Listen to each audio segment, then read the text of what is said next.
Bueno, vamos a dar inicio entonces en este día al Seminario Internacional sobre la certificación Confort. Qué bueno verles a todos nuevamente en esta mañana, muy temprano, por cierto. Por eso no veo a ninguno de México aún conectado. Allá son las 6 de la mañana, pero los de Argentina y Chile estarán muy felices. Nos toca, pues, por los cambios de horario hacerlos a esta hora. Sabemos que es un poquito pesado, pero yo creo que vale la pena lo que vamos a ver hoy. Tenemos un excelente equipo de conferencistas.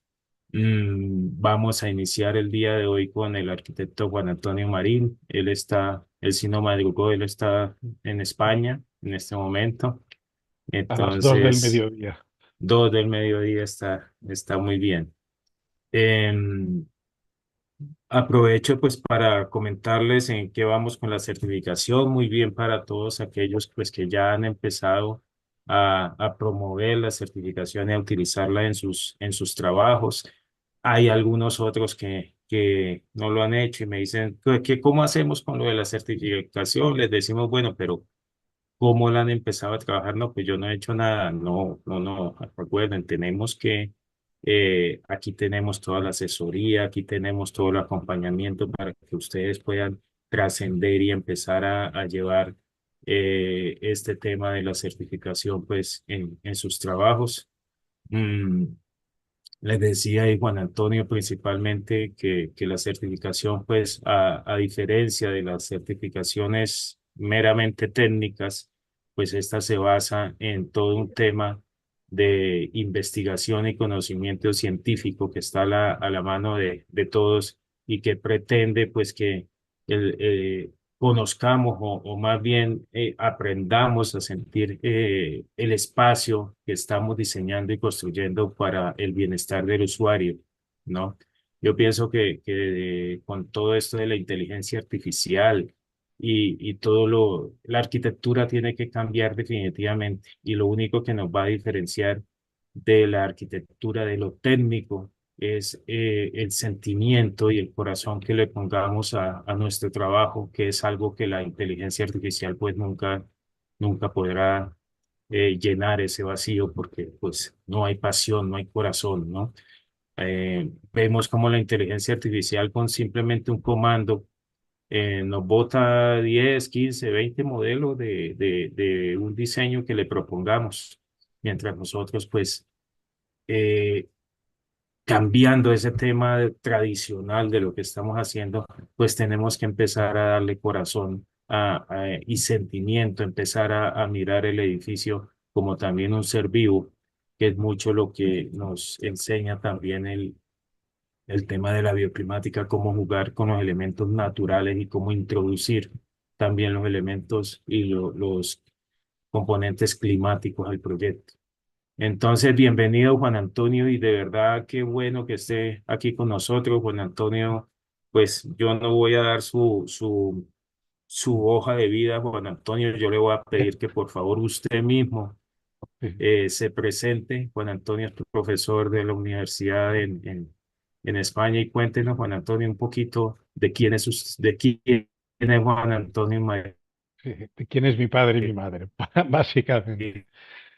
Bueno, mi nombre es Juan Antonio Marín, soy arquitecto y maestro en arquitectura por la Universidad Politécnica de Cataluña, donde doy clases en la Escuela Técnica Superior de Arquitectura y tanto clases truncales de lo que es la carrera en sí, como clases de doctorado y clases en másters que tienen que ver también con la integración de energías en la arquitectura y sobre todo el tema de arquitectura y energía, que son digamos, las materias que más o menos es mi especialidad. A raíz de aquí, pues eso me ha permitido participar en cursos en otras universidades, en eventos como el que organizó hace unos años Gerson en Bogotá, en la feria de ecotectura que estuvo muy bien.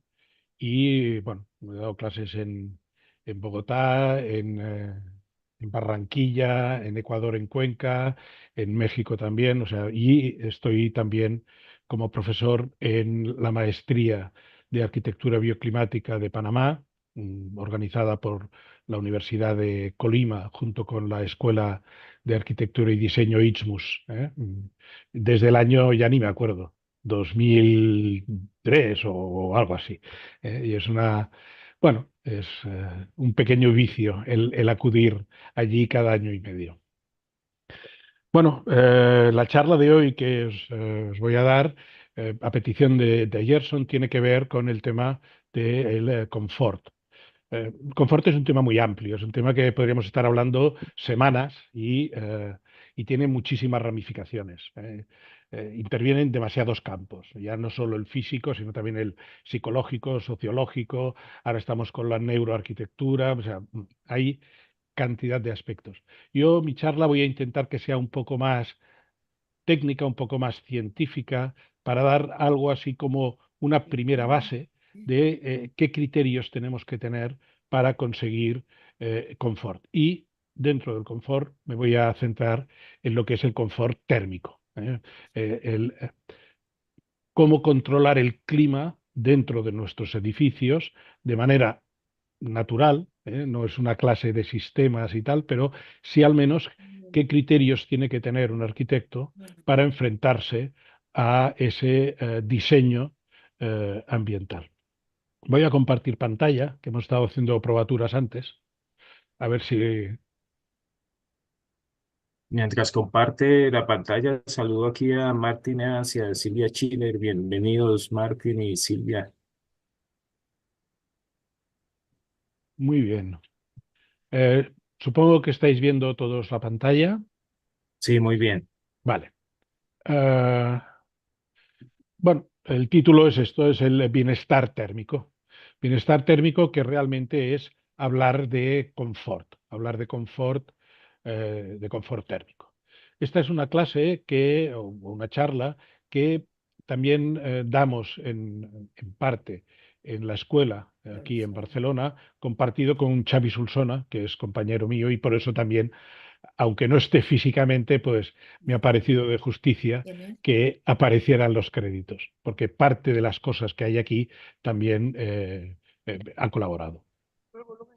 Me gustaría empezar con una pequeña reflexión de Josep María Espinàs, que es un periodista y escritor catalán que ya falleció en el 2003, en el 2023, hace un par de años, que es muy interesante y que da que pensar. Lo que nos viene a decir es que lo que nos rodea nos modifica. Cuando un cliente escucha a Mozart en un restaurante, se siente rico. Escoge el mejor vino, pide langosta para comer, café, un puro, una copa, y simplemente porque ha escuchado un tipo de música que le predispone a sentirse de una determinada manera. Eso quiere decir que no nos sentimos igual en función de las cosas que nos rodean. Y eso es muy importante, porque en la arquitectura estamos inmersos en un entorno donde pasan muchas cosas. Esas cosas que pasan tienen mucho que ver también con la parte estética, de diseño, de proporción, de tamaño de las cosas, pero si os dais cuenta, la mayor importancia de esos interiores son las energías que se producen en ellas. No nos damos cuenta, pero pasamos dos terceras partes de nuestra vida en espacios construidos. Y somos animales diseñados para vivir fuera, adaptándonos a los cambios, a las fluctuaciones de temperatura, de luz, etcétera. Pero vivimos en ambientes interiores. Entonces veremos que si el ambiente que estoy diseñando pues no tiene la temperatura, no tiene la humedad, no tiene el clima que necesito para la actividad para la cual estoy diseñando ese edificio, pues mis usuarios no van a estar bien. Ahora voy a corregir el clima, perfecto, pero resulta que hay un ruido tremendo, el nivel de emisión es altísimo, el tiempo de reverberación es brutal, pues tampoco van a estar bien. Van a decir, oye, prefiero estar fuera que dentro, que es lo peor que se le puede decir a un arquitecto. Bueno, pues venga, he corregido el clima, he corregido la acústica. Y ahora resulta que no veo porque o la luminancia de las paredes es excesivamente baja, o hay un excesivo contraste que crea deslumbramiento, o el nivel de iluminancia sobre el plano de trabajo no es el adecuado. Por tanto, la luz también condiciona. Mis usuarios tampoco estarán bien. Si os dais cuenta, todo tiene que ver con energía. Todo tiene que ver en cómo me relaciono yo con esa energía que me envuelve. Y por tanto, necesitamos diseñar esa energía, necesitamos que el arquitecto, para ser buen arquitecto, diseñe también esas energías interiores. ¿Y cómo nos sentimos con esas energías? Pues ahí viene el concepto de confort.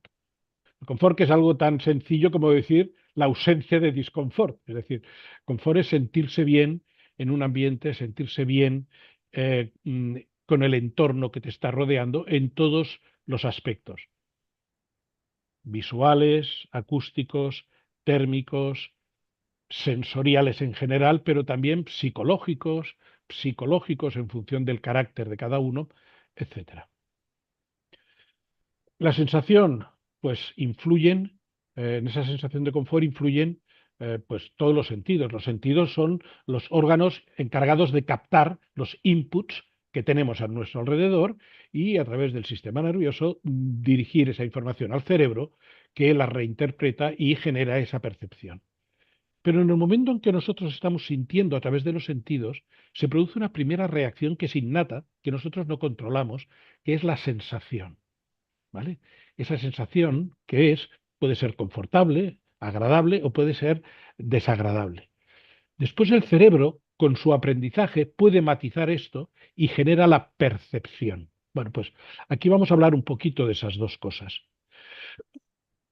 Lo que sí es muy importante es que de todos los sentidos, si preguntamos, oye, ¿cuál es el más importante? Todo el mundo dirá la vista o el oído. Bueno, ¿por qué? Porque son los que nos dan una mayor información de las cosas que nos rodean. Pero cuando estamos hablando de confort, tal vez el sentido que más peso tiene es el criostésico, que es el que nos informa de los cambios de temperatura, que nos informa y que nos ayuda a regular la temperatura interior de nuestro cuerpo. ¿Por qué?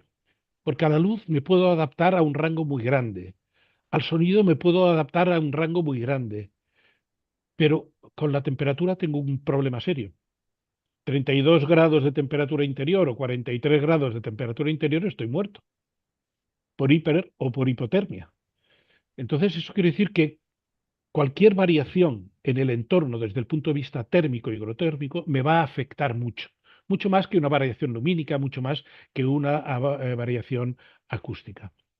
Por eso, la charla de hoy va sobre esa parte térmica, esa parte térmica.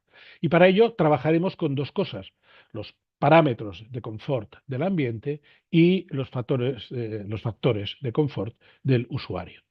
Si hablamos de parámetros, es todo aquello que puedo medir. Y si lo puedo medir, lo puedo manipular, lo puedo cambiar.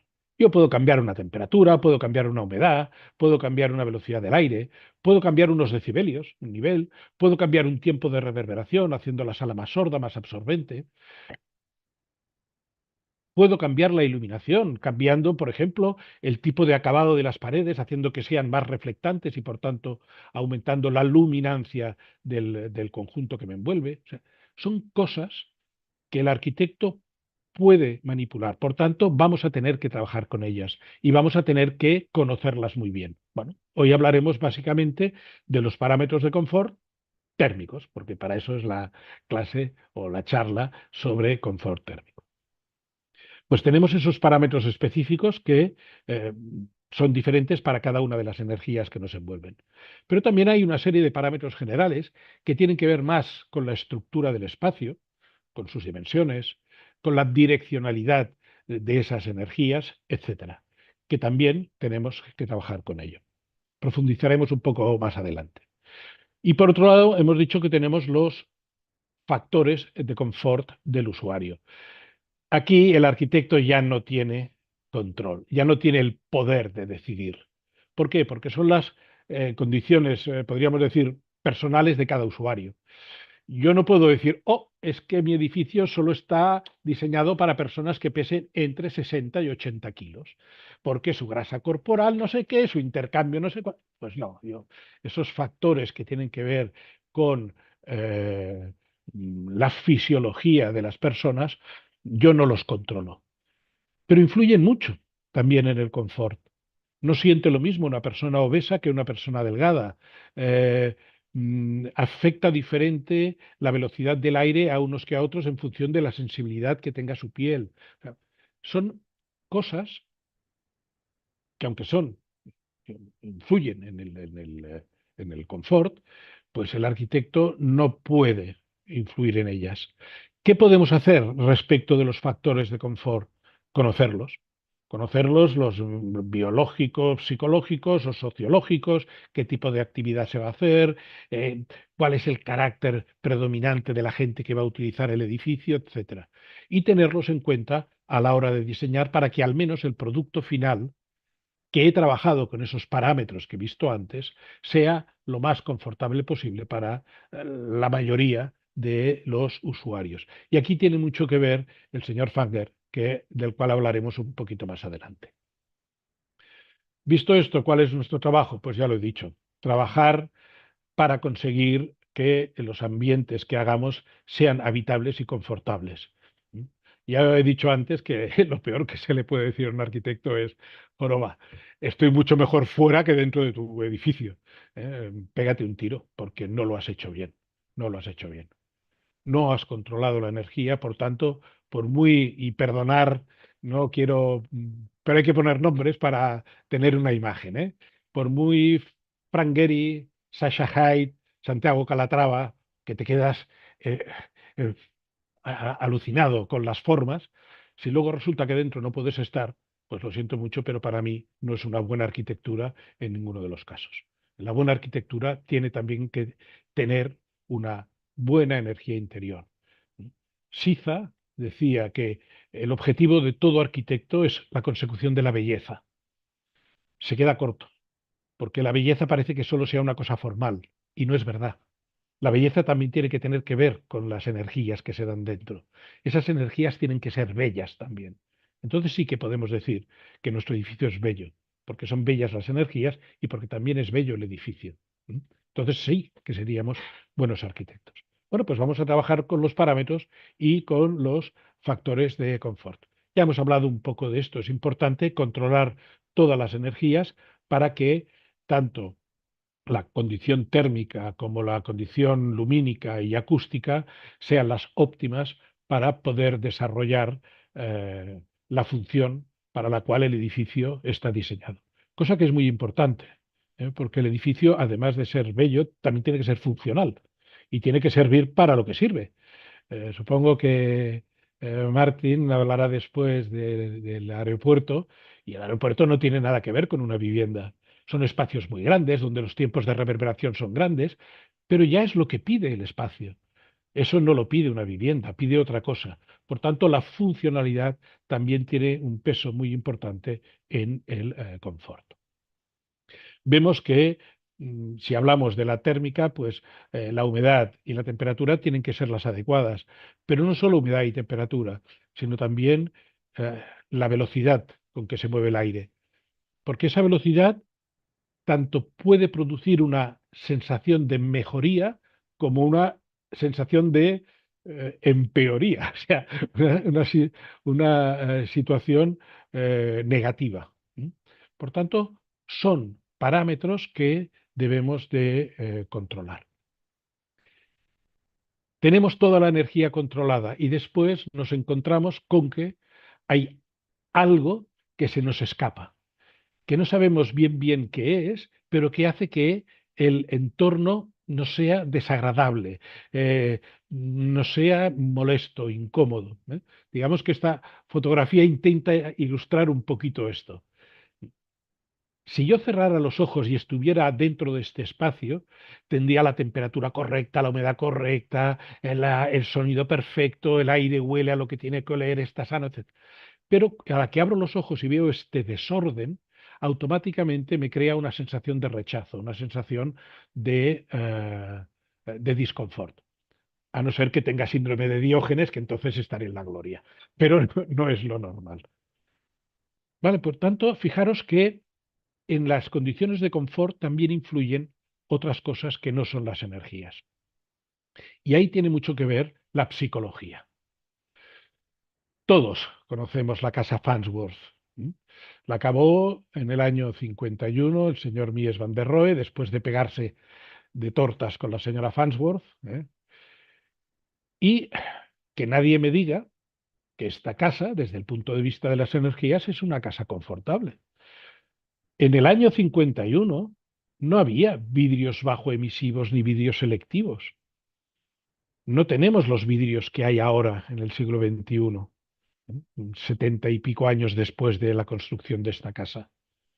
Por tanto, el efecto invernadero era potentísimo, el enfriamiento nocturno era potentísimo. Bueno, pues funciona porque hay un solo radiante, etcétera. Bueno, pero no era una casa confortable. Sin embargo, por prestigio social, por moda, por estatus, por la psicología de que yo vivo en la casa Farnsworth, yo estoy bien. Claro, esto no lo puedes controlar. Esa parte psicológica, esta parte sociológica, que también tiene mucho peso y que Gerson Duplat ya ha dejado caer algo en la certificación, donde esa parte es muy importante también, pues digamos que en esta charla no la vamos a tratar. Lo dejamos en el aire, pero que sepáis que es muy importante. Bueno, pues hemos visto que los parámetros y los factores de confort influyen no solo en el confort, sino también en la percepción que nosotros tenemos del espacio que nos rodea. Hemos visto que hay fisiológicos, sociológicos, psicológicos en cuanto a factores y que tienen que ver con las diferentes energías térmica, lumínica o acústica si hablamos de parámetros. Pues si hacemos una lista, aquí tenemos, pues muy breve, eh, desde el punto de vista de esas energías, ¿qué tenemos que tener? Pues tenemos que controlar la temperatura del aire, la temperatura de radiación de las cosas que nos rodean, la humedad relativa del ambiente en el que estoy y la velocidad a la que se mueve el aire en donde estoy. Si hablamos desde el punto de vista acústico, pues veremos que necesito conocer la distribución espectral en las diferentes frecuencias del sonido y sobre todo qué nivel de emisión tengo, es decir, del sonido exterior, cuánto entra adentro y qué tiempo de reverberación hay en ese interior. Y si hablamos del tema visual, básicamente es qué iluminancia, qué cantidad de luz estoy recibiendo en las superficies, cuál es la luminancia de las cosas que me rodean, que son las que me están enviando la luz, que es la que yo veo luminancias, y sobre todo el contraste para poder evaluar el grado de deslumbramiento que se puede producir. Si hablamos de parámetros generales, pues la direccionalidad de estos efectos, las variaciones en el tiempo, en el espacio, etcétera. Y ya hemos visto que los factores de confort del usuario tienen mucho que ver con el tipo de actividad, el vestido que lleve, su fisiología, la anatomía de las personas, el tipo de carácter, las sinestesias, es decir, esas reacciones asociadas eh, que producen otros sentidos que no son específicos para esos. Es decir, a mí me traen una gelatina de color verde de ala de mosca y digo, no me gusta.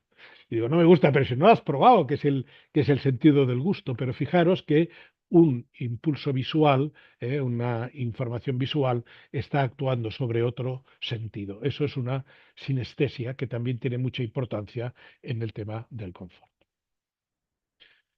Si hablamos del confort térmico, pues lo primero que tenemos que tratar bien es el aire. ¿Eh? Somos peces que nadan en aire. En vez de nadar en agua, somos animales que nadamos en un fluido, en un gas que nos envuelve. Por tanto, las características de ese aire son fundamentales para nosotros, para sentirnos bien. Y lo primero es que sea higiénico, que no esté contaminado. Y eso lo hacemos a través de la renovación de aire, que es la ventilación. Ventilar no es hacer esto. Esto es acelerar el aire, esto no es ventilarse. Ventilar es tomar el aire de dentro, echarlo fuera y sustituirlo por aire exterior en condiciones de salubridad mejores. Bueno, pues hay que ver cuántas renovaciones hora hay que hacer. Bueno, pues va a depender mucho de la ocupación, va a depender mucho del volumen y va a depender mucho del tipo de actividad que se esté desarrollando. Supongo que después Martin Evans y Martina pues nos van a hablar de eso precisamente en el aeropuerto. Desde un punto de vista cuantitativo, nosotros, aquí en Barcelona, nuestra fórmula de confort y tal, ciframos que la ventilación mínima higiénica necesaria es de 0,5 renovaciones hora. Si nos vamos al Passive House, que es la tendencia que ahora en Europa tiene muchísimo predicamento, porque es la competencia del LEED, pues Passive House te dice que para conseguir un buen estándar de confort, la renovación mínima es de 0,3 renovaciones hora. Bueno, está muy bien para ellos, que son austríacos y alemanes, que tienen un clima pues bastante más agresivo y frío, pero los que somos latinos, mediterráneos, se nos quedan cortas esas 0,3 renovaciones hora. El confort térmico es complejo, porque tiene que ver mucho con todo ese intercambio de energía, cuerpo y ambiente. Y para eso tenemos que entendernos a nosotros mismos, desde el punto de vista fisiológico. No voy a dar una clase de fisiología, pero sí una pincelada muy rápida para entender bien. Somos animales de sangre caliente, unos más que otros, pero somos animales de sangre caliente. Eso quiere decir que estamos continuamente generando energía y que para poder vivir las condiciones en nuestro interior tienen que ser estables. Tienen que ser estables. ¿Quién se encarga de que esto pase? Se encargan los fenómenos o los mecanismos de regulación o mecanismos homeostásicos. Son mecanismos que hacen que nuestro interior intente estar en esa situación de estabilidad. Hace mucho calor, automáticamente estos mecanismos envían sangre a la periferia, envían sangre a la piel para que haya un mayor intercambio radiativo y pueda refrigerarme.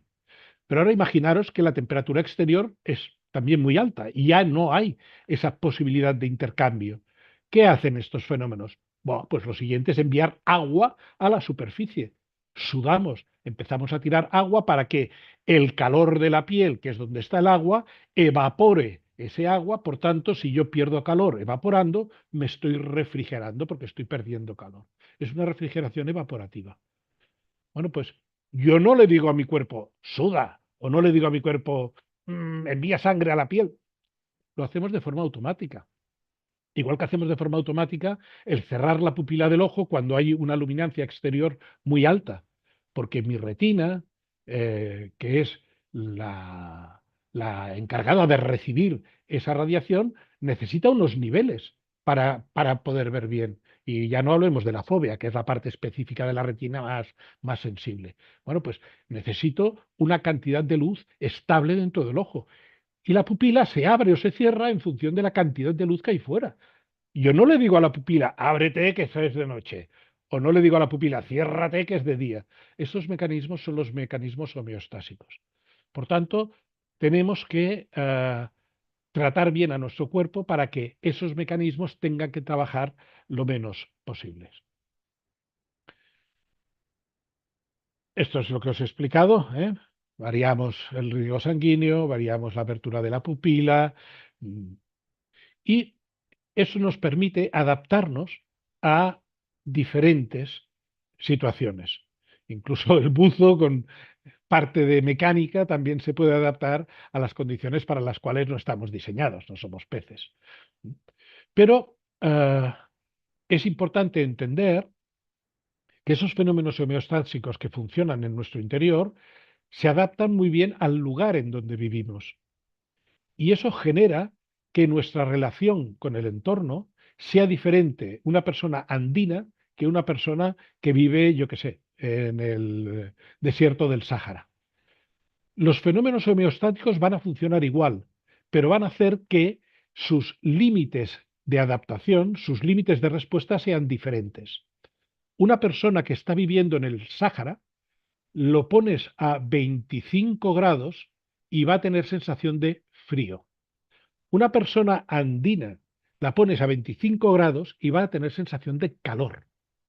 Es el mismo cuerpo, es la misma persona, pero están en situaciones muy diferentes.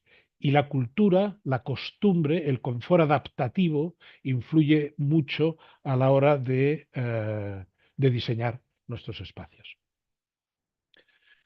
Producimos energía a partir de los alimentos. Eso nos sirve pues para generar tejidos, para hacer funcionar diferentes órganos del cuerpo y una parte muy importante la traducimos en trabajo mecánico. Es decir, yo ahora estoy hablando, estoy moviendo las manos, estoy gastando parte de energía. Pero el resto de energía nosotros no la almacenamos, no podemos almacenarlo, no tenemos una pila de calor.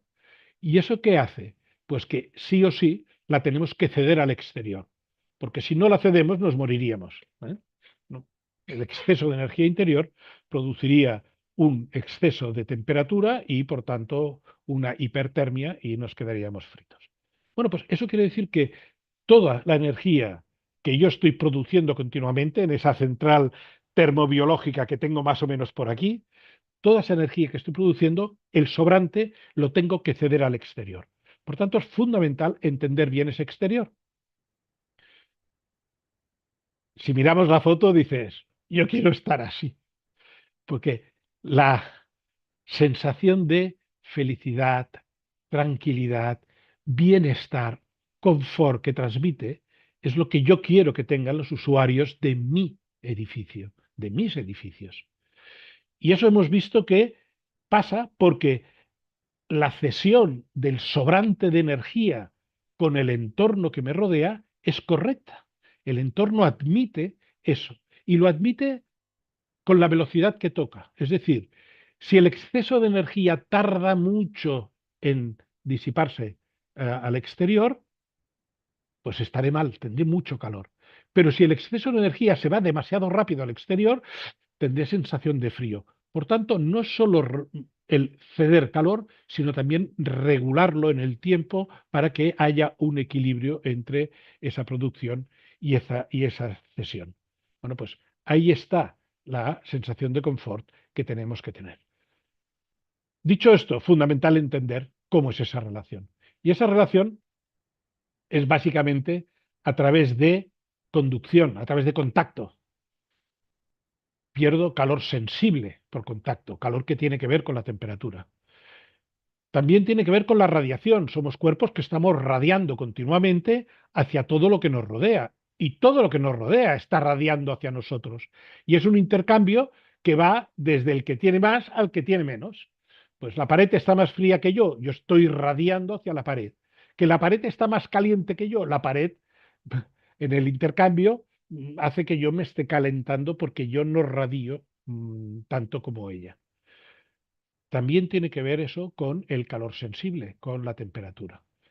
Pero luego está el fenómeno de la convección, el rozamiento del aire con nuestra superficie, que es un caso concreto de conducción, pero entre sólido y aire. Bueno, pues esa convección también tiene que ver con calor sensible, me roba temperatura de la piel, pero también tiene que ver con calor latente, porque también ayuda al fenómeno evaporativo, al fenómeno de absorber vapor de agua que genera mi cuerpo hacia el aire que me rodea.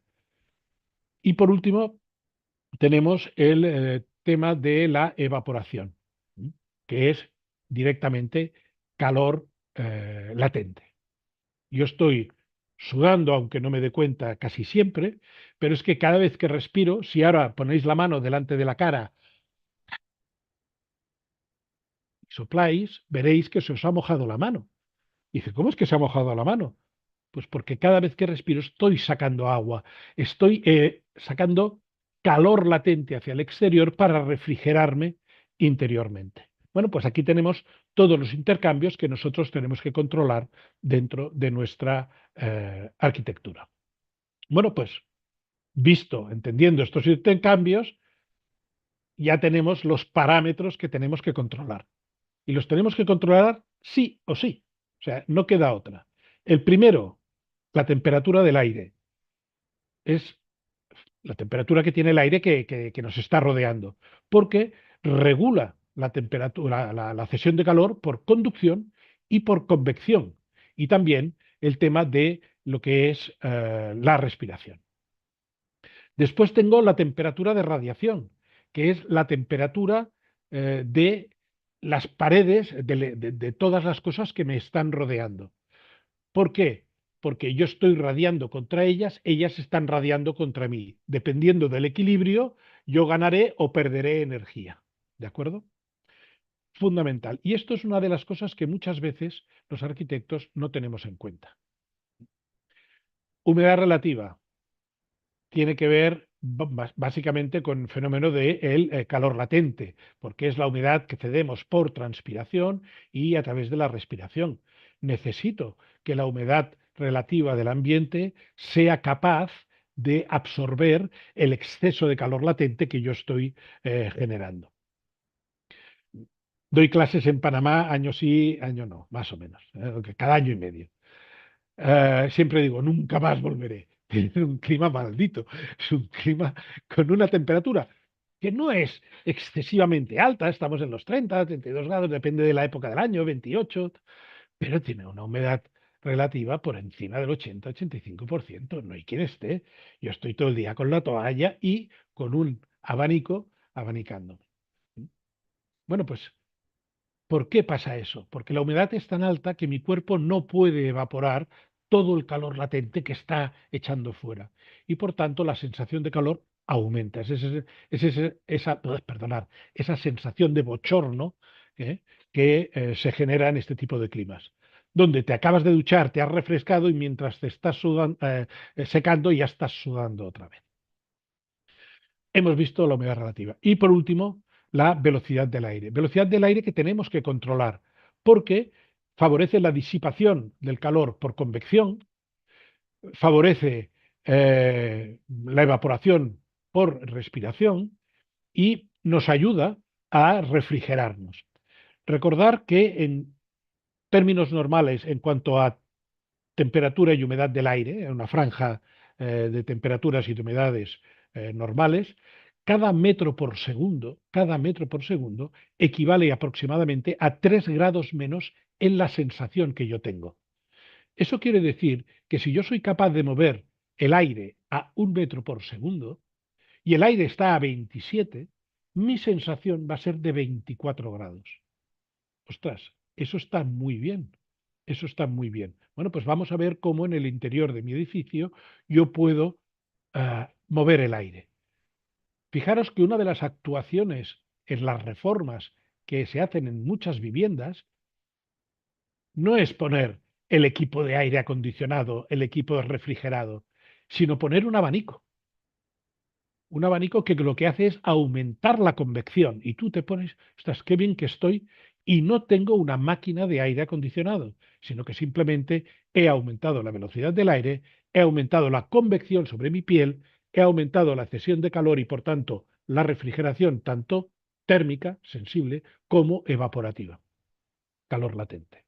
Bueno, pues son los 4 parámetros que actúan conjuntamente en el confort los que yo tengo que controlar.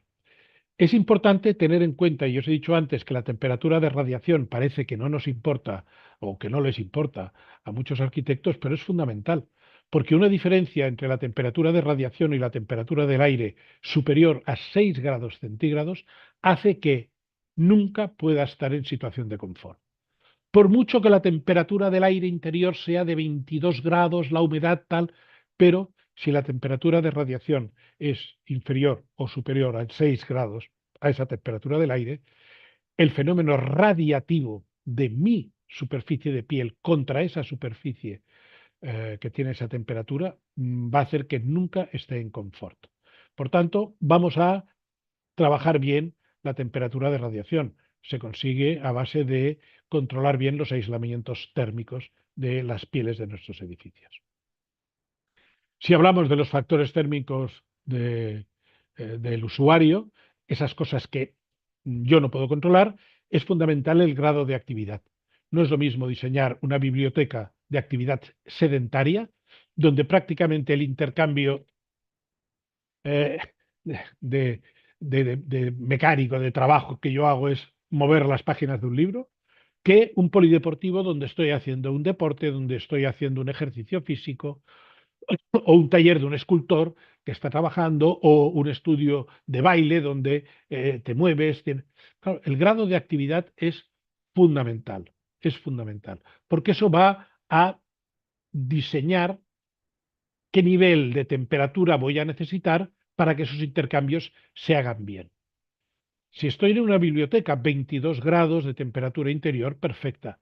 Ahora, si estoy en un polideportivo, yo le pongo 22 grados al tío que está haciendo el deporte y se va a quejar de calor, va a empezar a sudar demasiado rápido. Necesito una temperatura más baja. Importante el tipo de vestido, porque no deja de ser un aislamiento. Entonces, en función del tipo de vestido, yo tendré unas condiciones u otras de confort. Acordaros que estoy en los factores, ¿eh? Cosa que yo no puedo obligar a mis usuarios a que vayan todos de manga corta, o que vayan todos con chaqueta, o que se pongan todos una bufanda, ¿eh? Cada uno actuará en función de sus necesidades. El tema de la situación geográfica ya lo hemos hablado antes. Hay más resistencia al frío o al calor en función de el país en el que has nacido, en el que has crecido, en el que estás viviendo. Y evidentemente somos animales diseñados para vivir fuera, por tanto nuestros biorritmos se adaptan al ciclo día-noche, pero también se adapta al ciclo estacional. De manera que en las épocas del año de mayor calor somos capaces de resistir mejor y de estar confortables con temperaturas más altas, mientras que en las épocas del año de frío somos capaces de estar confortables con temperaturas más bajas. Un ejemplo, en invierno, 20 grados en el interior de una vivienda es calorcito, estás bien, 20, 21 grados, oh, qué bien que estoy. Sin embargo, 20 grados en verano tienes frío y te pones una chaqueta. Eres la misma persona, es la misma temperatura, pero ha cambiado la estación del año. Bueno, pues esa época del año también es importante a la hora de diseñar nuestros edificios, tenerlo en cuenta. No voy a entrar en tablas, cada país tiene sus tablas, cada normativa tiene sus tablas, sus recomendaciones, pues podéis entrar en internet, recomendaciones de temperatura y humedad para invierno, estas son, pues para un clima templado como es el Mediterráneo, como es el nuestro, pues para situación de invierno, pues vemos que un dormitorio, pues podemos llegar hasta unos 18 grados de temperatura interior para tener un sueño reparador. Mientras que si nos vamos a verano, pues veremos que con 25 grados, pues me están diciendo que las viviendas estén bien, pero yo a 25 grados no puedo dormir, necesito una temperatura un poco más baja. ¿Vale? Miraros la normativa de cada país y las recomendaciones. Visto esto, ya tenemos claro los factores, tenemos claro los parámetros con los que tenemos que trabajar. Vamos a dar una pincelada muy rápida de 4, 5 estudios sobre confort para situar el tema respecto a qué información podemos obtener de dichos estudios. El primero es el señor Misenard, un físico francés del 1935, donde con solo dos de los parámetros, temperatura del aire y temperatura superficial, de radiación, hace una gráfica muy sencilla donde dibuja un ruñonet, una zona, dice, si con esta temperatura del aire y esta temperatura de radiación estás aquí dentro, estás en confort, no tienes que hacer nada. Ahora, si estás por aquí abajo, necesitas añadir radiación, si estás por aquí arriba, necesitas añadir convección. Claro, esta es una mm, fórmula o un abaco muy sencillo, solo tiene en cuenta dos de los parámetros. No tiene en cuenta ni la velocidad del aire ni la humedad relativa. Por tanto, se queda muy corto a la hora de hablar de confort. Pero, oye, como primera aproximación, como número gordo, es fantástico, porque si yo tomo la temperatura del aire, le sumo la temperatura de radiación promedio y divido por 2, tengo aproximadamente la temperatura de sensación. Le faltan muchas cosas. Pero, hombre, ya tendré una primera aproximación rápida de qué va a pasar con lo que estoy diseñando. Si avanzamos un poco más, nos encontramos con el señor Víctor Olguiay, su manual de clima para arquitectos que escribió en el 62, donde y ojo, que es para ambientes exteriores, para espacios exteriores, tiene una zona de confort muy amplia porque apenas hay inputs, no hay actividad, no hay tipo de vestido, no hay nada, ¿eh? Y trabaja con humedades relativas y temperatura del aire, con estos dos parámetros de aires exteriores. ¿Cuál es el gran aporte de Víctor Olguiay cuando hablamos de confort térmico? Pues las consecuencias de su gráfica. Si tú cuando introduces la humedad promedio y la temperatura promedio exteriores en la gráfica, te da por aquí abajo, debajo de la zona de confort, él te dice que necesitas radiación. Incluso es capaz de cuantificar la cantidad de vatios que necesitas para poder acceder a esa zona de confort.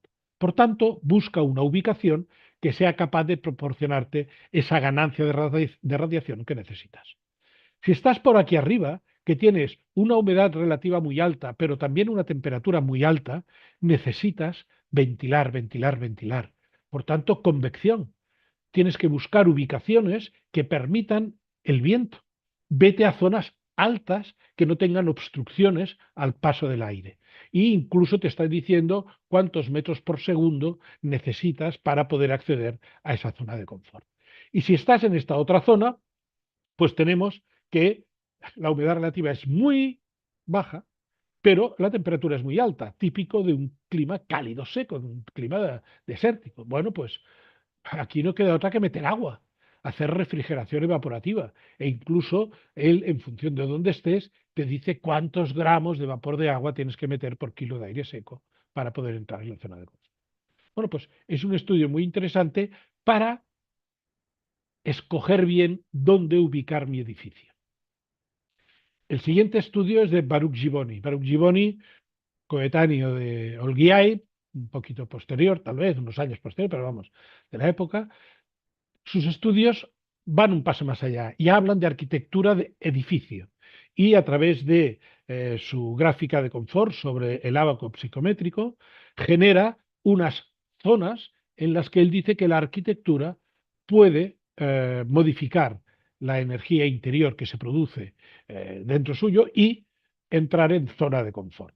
Fijaros que el ábaco psicométrico me permite entrar con temperatura húmeda, con temperatura seca, con temperatura de rocío, con humedad relativa, con todas las unidades que tiene el ábaco.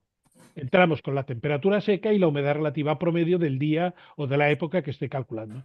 Y depende de donde me dé el ábaco, las zonas de confort, que hay una zona de invierno y una zona de verano, somos diferentes, ya hemos visto que nos adaptamos diferente invierno y verano, pues veré qué tengo que hacer, qué estrategias arquitectónicas tengo que hacer para entrar en esas zonas de confort.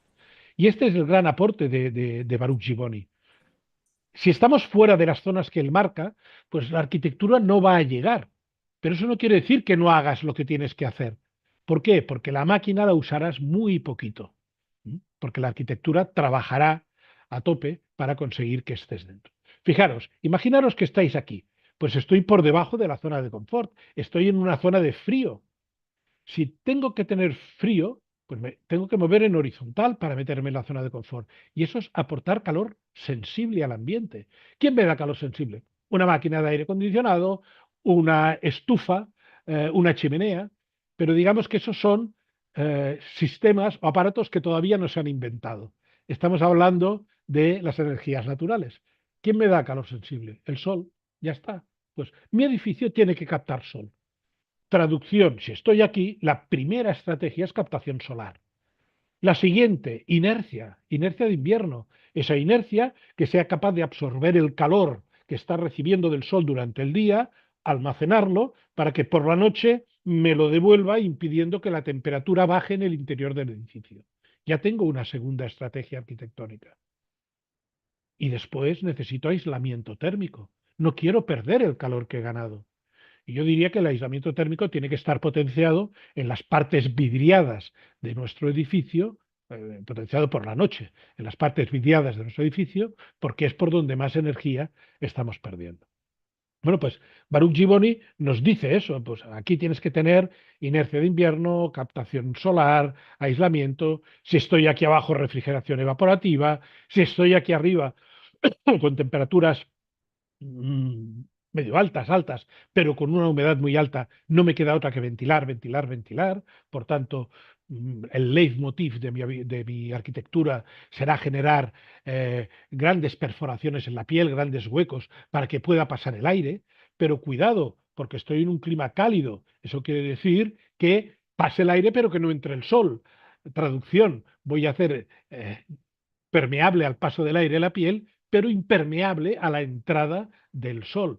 Trabajaré con protecciones solares, etcétera. Bueno, pues este es el gran aporte de Baruch Giboni. Es verdad que estas zonas de confort están hechas para el área mediterránea y que varían en función de la latitud, la zona del globo terráqueo en donde estéis. Aquí abajo os he puesto una manera fácil y rápida de construiros cada uno vuestra zona de confort para ver si estáis dentro o no, que es a través de la temperatura de neutralidad de Aluciems, una pequeña formulita que él utiliza, y entonces pues más menos 2 grados centígrados tengo las verticales, entre 4 y 17 gramos de vapor de agua por kilo de aire seco tengo las horizontales y entre 20 y 80% de humedad relativa tengo el claro. Bueno, pues el rectángulo amorfo que me queda juntando todo esto, digamos que sería la zona de confort en cada latitud. La otra aportación importante de Giboni es su fórmula de equilibrio. Muy rápido, porque si no se nos escapa el tiempo. Dice que todo el calor, toda la energía que produzco, que es el metabolismo, la M, tiene que compensarse, tiene que compensarse con todas las pérdidas de calor que tengo, ya sea por conducción, por convección, por ejercicio físico y lo que es más importante, que es el primero que mete esto en una fórmula, por el tema de la sudoración, la evaporación, el tema de la refrigeración evaporativa, esta E que tenemos aquí. Bueno, pues esta M sumado o restado a todas las formas de perder calor, tiene que tender a cero para que esté en equilibrio y por tanto esté en situación de confort. El que manda hoy día, al menos a nivel europeo, es el señor Fanger, un tío que tenía pues una financiación potentísima y pudo hacer estudios de confort a través de estadísticas, a través de uy, iba a decir una palabra muy fea, a través de fastidiar a la gente, ¿eh? Vistiéndola de determinada manera, sometiéndola a diferentes temperaturas del aire y de radiación y humedad relativa, es decir, jugaba con los parámetros del ambiente, pero además añadía grado de actividad y la vestimenta. Y les decía si se sentían muy bien, bien, normal, mal, muy mal, y esas respuestas le daban ese voto medio previsto y también el porcentaje de personas no satisfechas.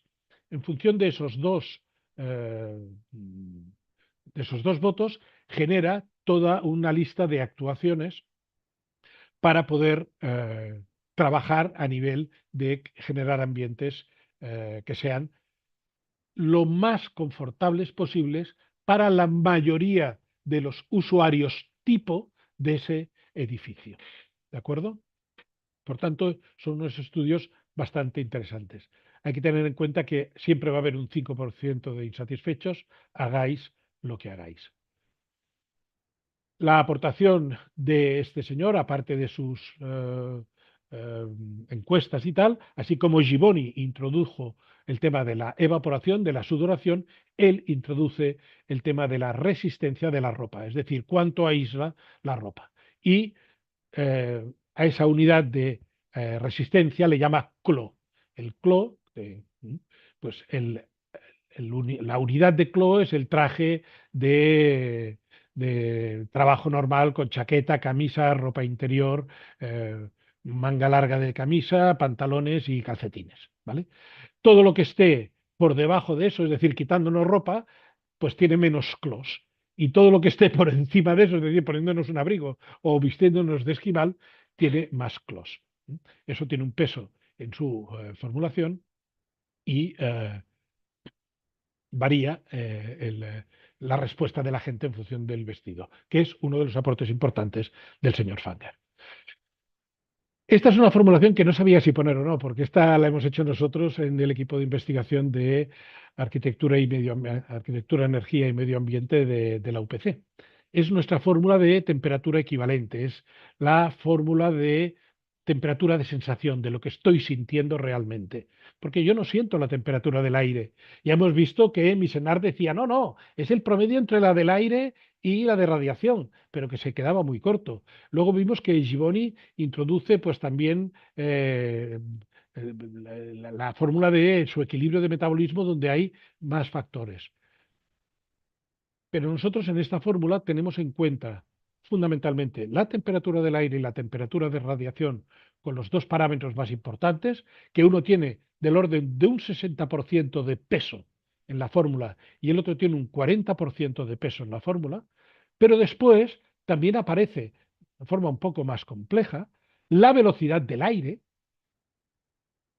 Acordaros, tercer parámetro que tengo que tener en cuenta, aparte de la temperatura del aire y temperatura de radiación, y esa temperatura del aire, y esa velocidad del aire va a estar en función de qué temperatura tiene el aire. Porque un aire más cálido me va a producir más calor, un aire más frío me va a producir mayor sensación de frío. Y también aparece el cuarto parámetro, la humedad relativa. Pero fijaros que en esta fórmula la humedad relativa está detrás de este más y de una función signo, de una función signo. Esta función signo lo que hace es cambiar este más por un menos. ¿Esto por qué pasa? ¿Por qué está así en la fórmula? Porque un exceso de humedad con temperaturas de aire caliente hace que mi sensación sea de tener más calor. Lo que decíamos antes, esa sensación de bochorno. Por tanto, esa humedad relativa aquí estará sumando, porque el signo será positivo. Pero ¿qué pasa si la temperatura del aire es baja? La humedad relativa alta hace que mi ropa se moje, se vuelva mucho más conductiva. El agua conduce mejor la temperatura y como la temperatura es baja, yo tendré sensación de frío. He oído algo por ahí de una música, no sé qué es, que Sí, quedan... es el aviso de tiempo, Juan. Entonces, no Ah, sé vale, si pues tres no, muy minuticos. rápido. Dame 5 minutitos, Sí, ¿vale? No, es que explicaba esta fórmula. Pues en caso de frío, esto se convierte en negativo y resta, baja la temperatura, ¿vale? Hay una crítica a los sistemas de valoración de confort.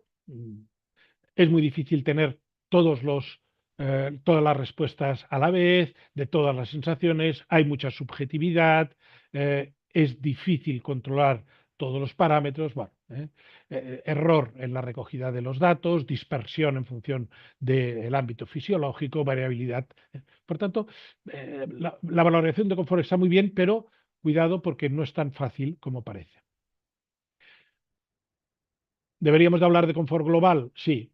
Y deberíamos de hacer una fórmula que no sé cómo se hace, pero sí se sabe qué es lo que tendría que tener en cuenta, que son todos estos parámetros específicos y todos estos factores, y que todo sería función, esa medida de confort de cada una de las energías y que formaran a su vez una función para tener esa sensación global. Bueno, en esto es un poco lo que se está trabajando, pero es todavía muy teórico y por tanto simplemente es una pincelada. Si Gerson graba esto, pues podéis miraros un poquito con más calma esto. Y para acabar, unas conclusiones muy rápidas. El confort es muy personal. Este señor está vestido con camisa americana, corbata y tal, y digo, oiga, con el calor que hace, ¿por qué no se quita usted parte de la ropa? Él ha preferido simplemente ponerse debajo de una sombrilla. Y está bien, no le pega el sol, corre el aire, está en sombra, cuando podía hacer otras cosas. El señor Hillary corona el Himalaya por primera vez, es el primer humano que sube. Aquí arriba está el tío a 25, 28 grados bajo cero, con una velocidad del aire tremenda. Aquí no hay quien esté bien, es imposible. Pero mirar la cara de él y del Sherpa, de felicidad absoluta, de bienestar y de placer. ¿Qué tiene esto que ver con todo lo que hemos estado hablando? De la física pura y dura de los parámetros. Ostras, la importancia de la mente, la importancia de la psicología, de la sociología, que en los parámetros de confort de los que habla Gerson intenta introducir en esa certificación. Y el arquitecto tiene este problema. Tengo calor, abro las ventanas, pero entra todo el ruido. Tengo que cerrar las ventanas, pero entonces me achicharro. Nos pagan por decidir, nos pagan por tomar decisiones. Podemos hacer las dos cosas. Podemos no oír el ruido y estar bien en situación de confort si aquí en vez de una lámpara este señor tuviera un abanico que moviera el aire con una determinada velocidad, etcétera. Y por último, una pincelada que dejo para la reflexión y para futuros debates, es dejar como una espinita clavada para pensar y discutir durante la toma de una cerveza por ahí, que es la radiación fría de las superficies vidriadas. Ese vidrio, ese material que que es imposible no utilizar, ¿eh? Esos edificios vidriados, esa joya que sale de la tierra. Bueno, pues, pero el vidrio tiene muchas cosas. Mete demasiada luz dentro, tanta que mi ojo se adapta a una luminancia muy alta y resulta que no veo y tengo que tener la luz interior encendida durante el día para poder ver. Radiación fría, efecto invernadero durante el día, pero por la noche una transmisión muy alta, pérdida de calor muy rápida. O sea, el vídeo tiene muchas contradicciones de las cuales ahí lo dejo porque tiene mucho que ver con el confort sobre todo térmico, pero es fruto de otra sesión diferente. Y como referencia final, pues decir que si queréis o si queremos ser buenos arquitectos, nuestros edificios lo primero que tienen que hacer es dialogar bien con el ambiente que les rodea, con su entorno, saber defenderse de aquello que no es bueno, saber aprovechar aquello que sí lo es, jugando con la forma del edificio, cómo es la piel, etcétera. Pero además no nos va a quedar más remedio que diseñar bien las energías que se dan en el interior del edificio, sobre todo aquellas que tienen que ver con la parte térmica, con la parte climática, porque de la correcta relación con estas energías que se dan en el interior del edificio, dependerá que nuestros usuarios, las personas que utilizan nuestros edificios, se sientan cómodos, estén confortables. Y simplemente es hacer esto, hacer una arquitectura para sentirse feliz.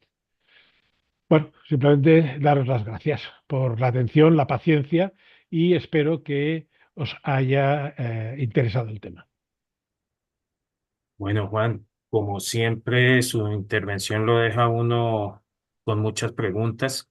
De eso se trata. Em, sí, muchas, muchas, mucha pasión, digo yo, que usted le mete al tema, ¿no? Y esa pasión es lo que precisamente hablábamos al principio, que esta nueva etapa en la que está la arquitectura, cuando ya no llega la inteligencia artificial y de pronto por ahí algunos hasta se atreven a decir que la arquitectura va a desaparecer, pero lo que no va a desaparecer es esa pasión que como arquitectos tenemos como para diseñar el espacio y generar bienestar con la arquitectura. Juan, muy amable por su participación, muy amable por regalarnos este tiempo. Sabemos que está ocupado y que tiene en este momento Sí, que salir a una obra. Entonces, lo vamos a dejar y las preguntas las vamos a dejar para el final del seminario. Entonces, Juan, muy eh, bien. muy amable nuevamente por haber estado con nosotros. Muchas gracias, Gerson, por la invitación. Y bueno, sabes que es un placer poder colaborar y al menos difundir un poquito esto, ¿no? Así Eh, es. es lo que dices, el tener pasión por lo que haces.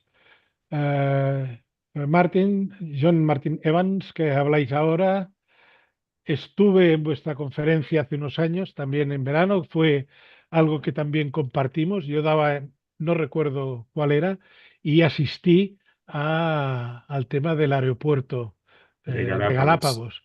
Eh, Ujú. para los que no hayáis visto esa conferencia, os la recomiendo porque es espectacular. se aprende muchísimo. Bueno, despedirme de todos. Yo tengo 5 minutos para marchar. Si hay alguien que tenga alguna pregunta concreta en 5 minutos, la puedo responder, o si no, como dice Gerson, lo dejamos para después. Bueno, aprovechemos 5 minutos para dos preguntas, ¿nos dan? Sí. ¿O Yo continuamos? tengo que salir a y 20 minutos del despacho. Estos Francisco son Martínez, dale. Francisco y otra persona y salimos. Francisco. Francisco, como no actives el micro, No, no, era solamente estaba dando que me parece muy buena la conferencia. No, no tengo ninguna pregunta. Gracias. Ah, perfecto. ok. Muchas gracias. ¿Veis? Se nos desapareció Martín y Silvia. ¿Qué pasó? Muchas felicidades, Juan Antonio. Qué Hombre, excelente José presentación. Roberto, ¿cómo estamos? Bien, todo aquí con el gusto de escucharte como siempre, Eh, con ese entusiasmo y esa pasión. Adelante, adelante. Muy bien, muchas gracias. Es una lástima que me voy a perder la tuya porque, ya te digo, tengo que marchar fuera, tengo una visita de obra ineludible y, bueno, y después tengo un compromiso eh, familiar no muy agradable, así que Ah, eh, sí. no me queda otra, o sea, no voy a poder estar al final. Bueno, pues si no tenéis ninguna pregunta, aquí os dejo y disfrutar del resto del seminario.